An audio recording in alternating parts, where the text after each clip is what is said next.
I, George Inktonwash, will transform this barren land into a flourishing colony in only 100 days, with me as the supreme leader on top. If my adventures please you, then follow the activities of my YouTube channel by pressing the subscribe button. My journey to this land, far away from Britain, had come to a halt when my incompetent sailors had run aground my fine vessel. When I found my Narcissus tea box drenched in salt water, I decided I had enough of these incompetent commoners. I grabbed a dinghy and set out on my own. I was filled with fear and excitement when I sighted land on my first day of rowing. Although it pained me to do manual labor, I punched down a tree with my bare hands and left a mark in honor of my queen that claimed this new land called the Americas as ours. Upon climbing up from the beach, I was greeted by the sight of what looked like a town. I was uncertain at first if this town was the making of Spanish settlers, the natives of this land, or Frenchmen. Armed with my dueling sword, I approached the settlement and stumbled on some sort of ritual site filled with lava. My suspicions as to the origins of the settlement were confirmed when I spotted savage natives patrolling the town. But as a man of stature, I faced my fears and approached the town. I also needed sustenance, but that is beside the point. I was nearly caught entering the perimeter of the village, but the skills I had picked up hunting boars in Plymouth helped me avoid detection. The primitive houses were only made out of hardened sand, so I was easily able to break into the house of a child to get more information. Just when I thought I was safe, a guard found me. To my surprise, he didn't kill me. What? They just ignore me? Hello? Don't you want to kill me or something? No? I think means that they have accepted me. Those barbarians, they don't know what's coming. Child is already sleeping. Wait, child. I need answers. Hey. I was wondering... Hey! That's rude! Don't speak to your elders like that. Child. I was wondering... What... What the frick? Child! I need information. What is this place? Child, once again. Stop. Are you gonna talk to your elders like that? I was that close to striking down the insolent child right then and there, but decided against that approach.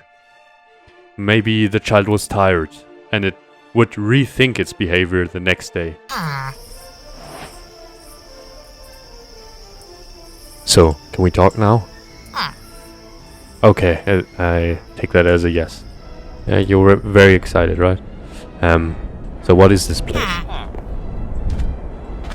In my rage, I raided the entire village. Lucky for them, they seemed to recognize my fighting prowess, and they didn't attack me. Yet, their beds, their bread, and their supplies that could feed an entire village for several months weren't enough to recompense me. I also raided their temples, and it was well worth my valuable time. Apart from the 4-leaf clover that showed me the blossoming future I would have in this foreign land, I found countless valuable gems. When I emerged from the temple, I discovered a stable, not unlike ones you would see back home. My first suspicion was that the Frenchmen had managed to get here first, but it turned out it was only one of the natives. The choice between sleeping in a well-built stable or sleeping in a sandcastle wasn't a difficult one, so I graced the native stable master with my presence. The customers he would attract if they heard that the George Inktonwash had slept in his stables would more than make up for the damages I caused. On day 3, I decided to take one of the mighty black stallions as mine.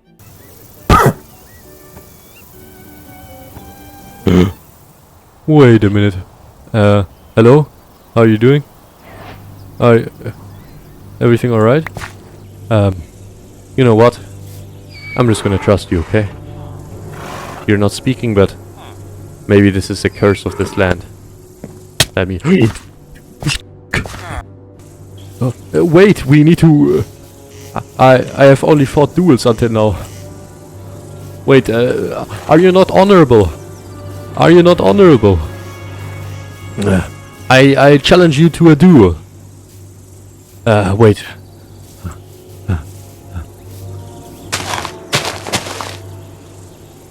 I challenge you to a duel under the name of Elizabeth. Are you alright with that? Not if you're okay with that. Okay, I'll take that as a nod. Okay. Whoa, you bastard! Have you no honor? I have to take you on then, right? Like a lowly peasant. Here. No, take that. Take that. There were equal amounts of danger and riches in this land, and I was now as determined as ever to defeat the farmer and acquire the latter. Which is exactly what I did after that. By simply trading the dull native his own wheat for emeralds, with which I got a saddle for my mighty steed. I named him Richard, by the way. On the next day, I finished the peasant's work of grabbing all the hay bales, and I tamed another stallion. I intended to set up a colony as soon as possible, so my peasants could do all the work for me. So I scouted out a good location for my settlement. I did find a large plateau next to another native village, and after killing a bear, I put down the bed I had acquired from the desert native and slept. With a blueprint I had saved from my now sunken vessel, I put down a lovely house that reminded me of my chalets back in Brighton. I felt right at home. Before I went to bed, I assured myself that my town would have enough room to grow. On day 5, I placed down the supply camp I had acquired from the natives. Now that we had some supplies to start a city, I placed down the blueprint for a town hall and created the colony. It didn't take long for the first settlers to arrive. For the actual town hall to be built, I needed a builder, who in turn needed to build their own builder's hut. 2 other settlers had arrived in the meantime. Filled with determination, I employed a builder to build their own hut. That's when everything started going south. The builder, Miss Garrett, started demanding that I, a noble, work as a common delivery boy and get her materials. She didn't budge on that even when I demanded that she do so. I told her that this was the last time that I would do such a thing, and she used that to demand a red bed. And you know what? There's only one red bed in the entire friggin' colony, and it's mine. I bet that she will take pleasure in knowing that she stole my bed. Furious, I stormed to the job site the next morning, only to find that Miss Garrett was late at work. Her demands were simple at first, some acacia fence, sandstone and so on. When I agreed lightheartedly, her eyes shone with greed, and she demanded an entire block of emeralds. That dew beater remained stubborn even under my intense scrutiny, but she really stepped over the line when she asked for netherrack. That accursed stone can only be found in the nether, a dimension out of which only 1 in 10 people return. It was clear, and both of us knew, she was out to get me. Yet, I couldn't deny her requests, as I had no clue about peasant topics like construction. As the last town had already yielded so much valuable loot, I decided to go to the next neighboring village in the hopes that I would find some of the items I needed for Miss Garrett. Just as back at the stable, I traded the stupid villagers their own wheat, and killed several of their otherworldly golems for their iron. After I got acquainted with the lovely zebra, I went back home to sleep. With the iron from the metal remains of the golems, I upgraded my armor, and with the books and emeralds I had gained from the village, I crafted an emerald block and the bookshelves Miss Garrett needed. In the beginnings, I had some qualms about tearing down the natives' temple for sandstone, but the anger I felt at having to do manual labor overruled that. I slept in the sand castles the natives called their homes for the night. On the next day, I returned to Miss Garrett, delivered the sandstone and set off to find the rest of the materials she needed. I discovered another sand temple and, after sleeping in a native's village, I looted it. With lava from the nearby lava pool, I created a nether portal and got the netherrack. And after dirtying my hands with the blood of more sheep to get the wool, I slept for another time in the native's village and returned to my settlement.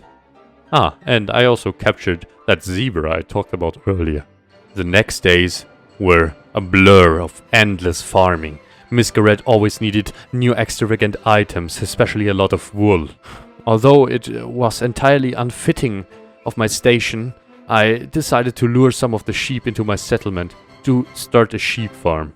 If I wasn't tending to my animals, I was hacking down one acacia tree after another, as Mrs. Garrett continued demanding ludicrous amounts of wood. Not good enough, It's eh? day 15, the constant echoes of her dreadful voice. Not good enough, eh? I serve with pleasure. I serve with They drove me over the edge. I wasn't going to be bossed around by a lubberwort, and a quite green one at that. Even though mining was even lowlier than herding sheep, I just did it to get away from that woman. Even monsters, the likes I had never seen back in the motherland, they couldn't faze me.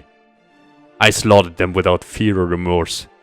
The true monster was still waiting on me. On the surface, with a smug smile on her face. When one of my settlers died at the hands of one of those dreadful creatures, I didn't even blink. Let's have them taste how helplessness feels. Maybe then they will get cooperative. While mining in this dark place underground, I found joy in the rubies, opals, and the diamonds I found.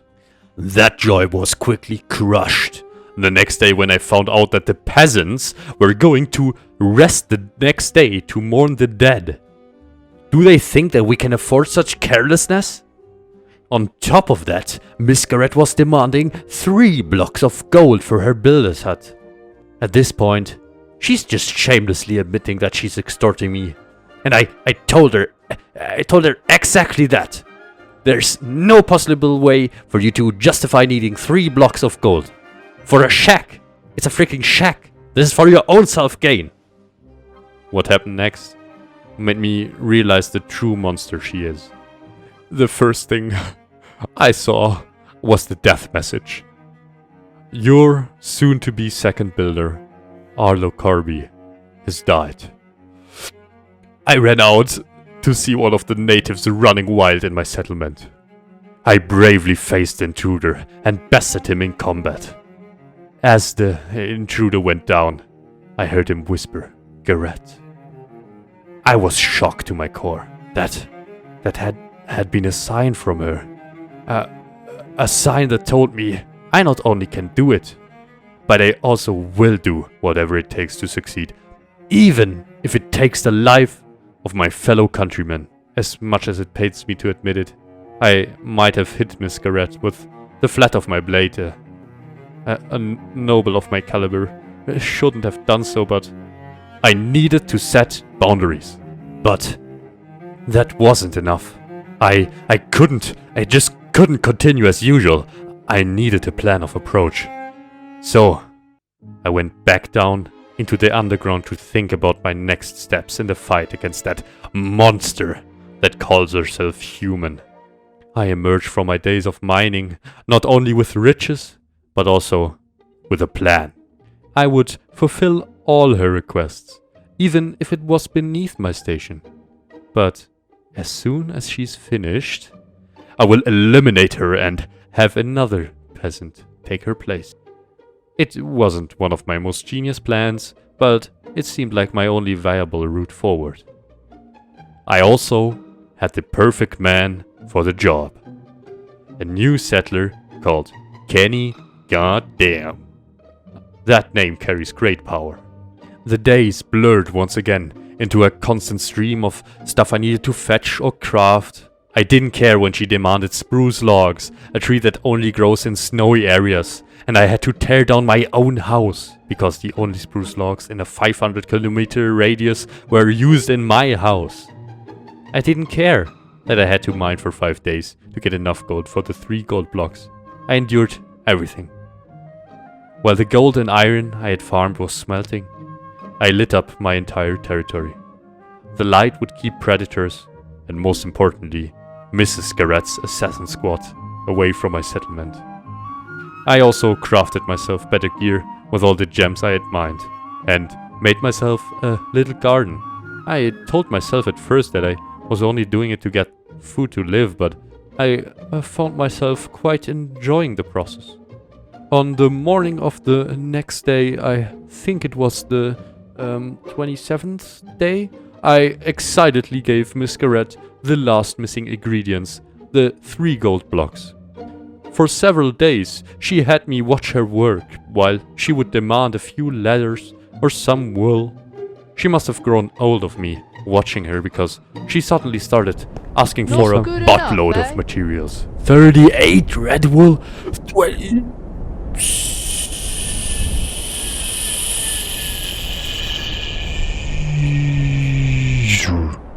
I get to build it again?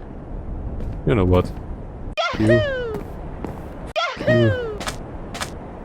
I'm just going out exploring. I have to admit, my reaction was pretty childish. But I couldn't stand this any longer. I packed up my things and left with a new and faster horse. At least that's what I wanted her to believe. Everything until now had been a facade I wanted her to see.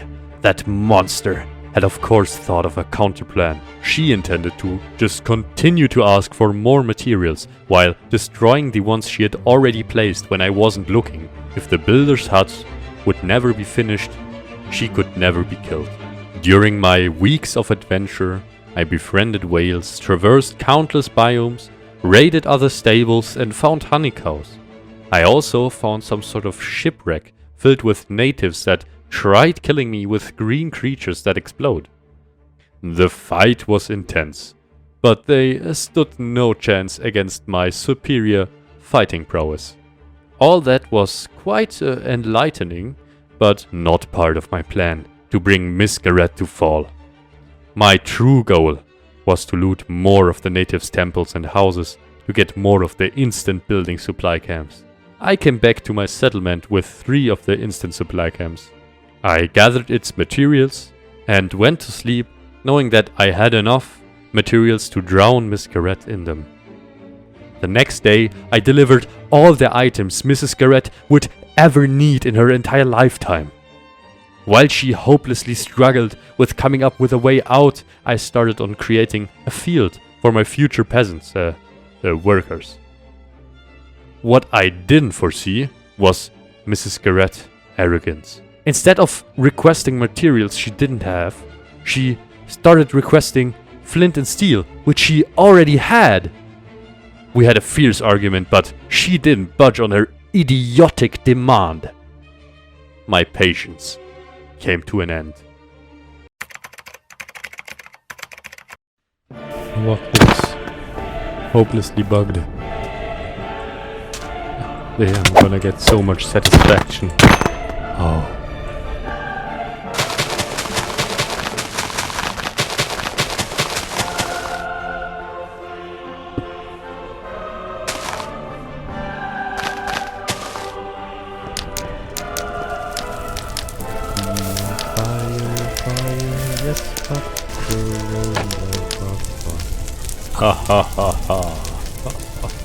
Finally, I covered up the entire area with dirt, so the matter would stay buried forever.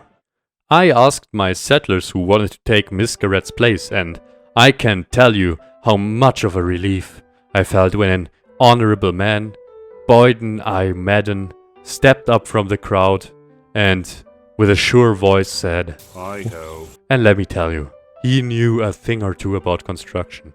With just a stack of logs, some gravel and stone, he finished the builder's hut within 2 days. Once the builder's hut was finished, Boden started work on the town hall. Even Kenny, goddamn, was encouraged by Boden's successes and decided to become a builder as well. That was exactly the self-motivation I had sought, and I decided to ignore the town hall and get the materials for the second builder's hut. The next day, I continued with gathering all the materials for our town hall. I didn't mind the constant running around, the felling of trees, the mining, the sweat. All that was drowned out by the joy that everyone in the colony was finally working. We were progressing fast. The second builder's hut was already finished, but my high mood was somewhat dampened when the remainders of Mrs. Garrett's assassin squad attacked us. I didn't arrive in time to save an innocent woman from being fatally shot. I left the next day for the neighboring village and saved them from an attack to keep up good relations. There will be songs sung until the distant future of how George Inktonwash stopped an army of beasts while clinging on to dear life and bravely standing ground. I obviously extracted payment in form of some valuable resources afterwards. What I found quite eye-opening was the fact that the native warriors had hidden in the underbrush when the attack started. It was quite awkward when I found them, but I could understand their actions. Without the gear I was wearing, I would have fled as well.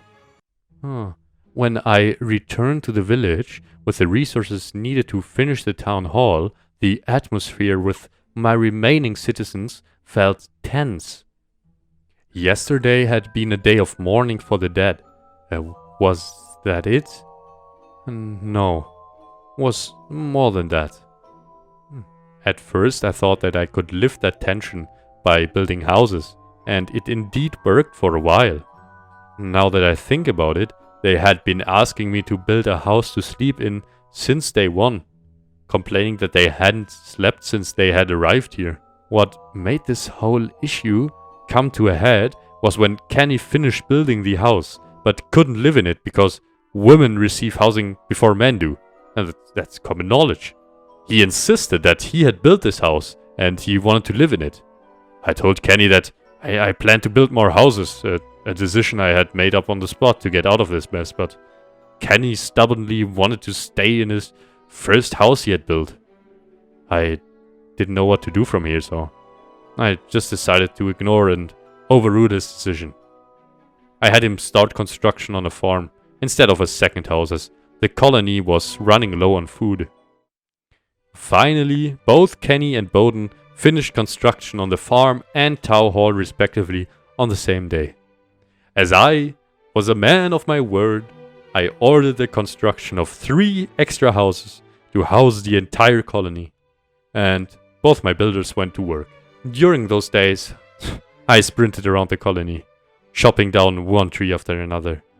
My white skin had already tanned considerably under the combination of sweat and the sun. I had gathered so many apples that I could probably feed an entire nation with them.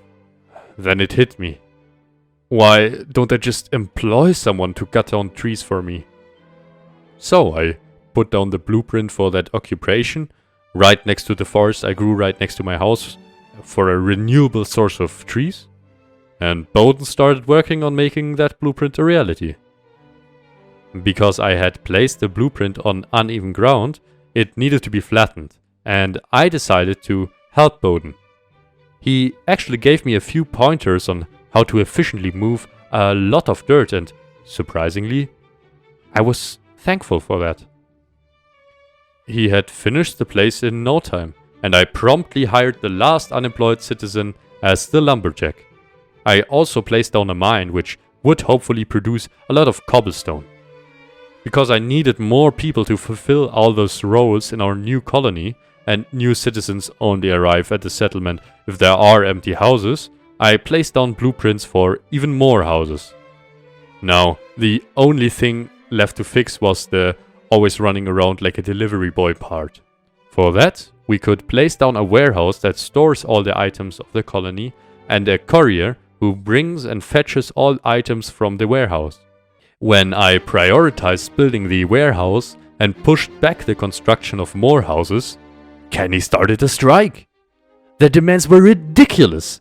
They demanded there to be 1 guard for every 3 citizens because they didn't feel safe with so many monsters around. Okay, it was true that on average 1 citizen died every week, but that couldn't have been avoided with more guards?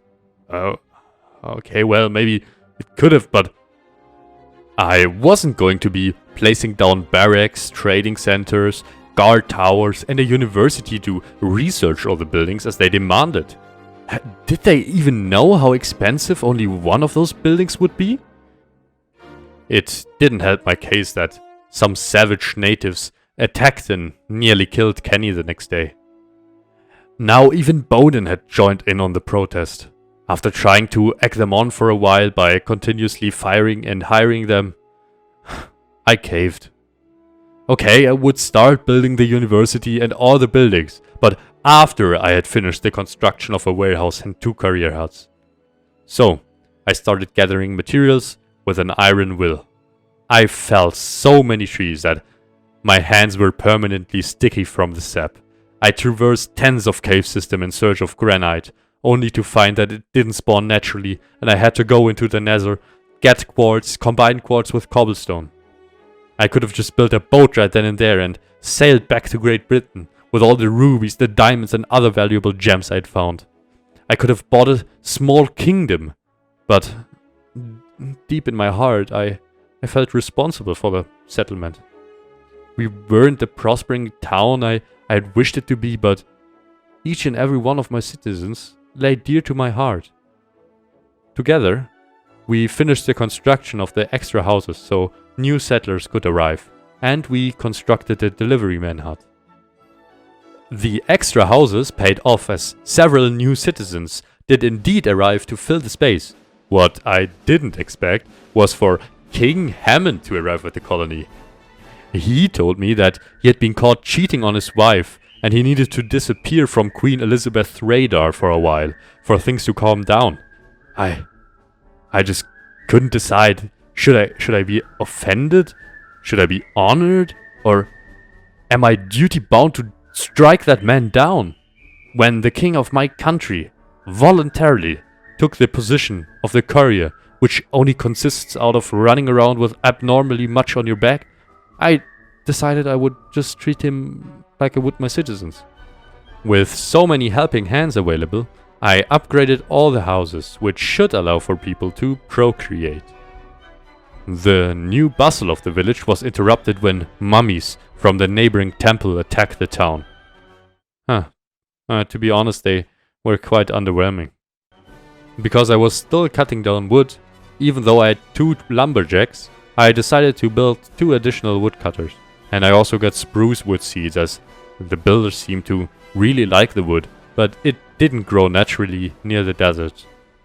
And after ages, the warehouse was finally complete.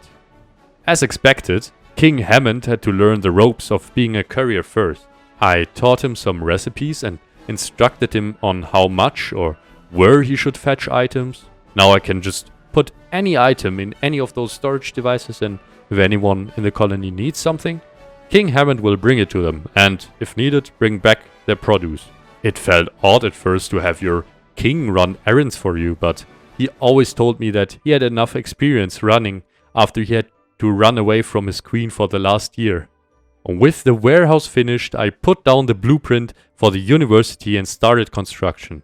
The town got attacked once again by 2 mummies this time, and the attacks must only get more intense as we grow. Building the university to research defensive structures suddenly didn't seem so bad at all. To underline the commitment I had in this town, I put all my personal riches, my gems and all my materials into the colony's warehouse, which meant that all my citizens had free access to them. 2 of my citizens, the miner and Mr. Goodman, got sick, and I thought that I had to banish some of my most loyal citizens from my village to stop the spread. But apparently, on this continent, they only need a carrot and the potato? I also increased the level of our town hall in order to unlock the defensive towers and barracks my citizens wanted so badly. I also started construction on a second courier and upgraded the first courier station to take some of the strain off of King Hammond's shoulders. To increase morale even further, I also gave the orders to start construction on a restaurant, so we could finally eat something other than pure bread. Also, a new settler arrived to take the position of the second courier. That in itself would be great, but if he hadn't that name. Beauchamp. At first he told me that it's pronounced Beauchamp, but I wasn't enough of a fool to believe him. He was a Frenchman. Before I could cut off his head, he quickly explained that, yeah, I was correct, but he was only half French. I didn't know whether that made it worse or better. I finally settled on the latter one and still kept an eye on him. The construction of the academy was coming along nicely. The only flaw in the building was the, let's say, lackluster toilets. I understand that the builder couldn't just like create an entire sewage system, but couldn't he just dig a hole or something instead of putting a metal bowl at the end of the room? Ah well. King Hammond also pointed out that having a flag for a settlement could be a huge morale boost. I must say that the flag I created came out pretty nicely. The last piece to finish the academy came from the neighboring town, where I, after rescuing the natives from another raid, took the liberty to take their bell. After nearly 97 days, the first child was born in our colony. It is said that the birth of the first child is the first step from a colony to an independent country. My excitement got somewhat dulled when the mother of the child, the miner, died the day after in an accident in the mines when she found a cave filled with monsters. I couldn't bring it over my heart to tell the child, but I gave her enough apples so she would never need to see the doctor and grow up to be strong like her mother. And when I reached the 100-day mark, I said goodbye for now to all my citizens, and I gave all my expensive gear to Ganny Goddamn, who had stuck with me since the start, through thick and thin. Finally, I towered up and looked at what we as a community, as a colony, had built with our sweat and tears and, sadly enough, our blood. It's beautiful. I had so much fun with this project, and I would love to do a second part. This time with other players where we battle over supremacy of the continent. If that sounds like something you would like to watch, then subscribe.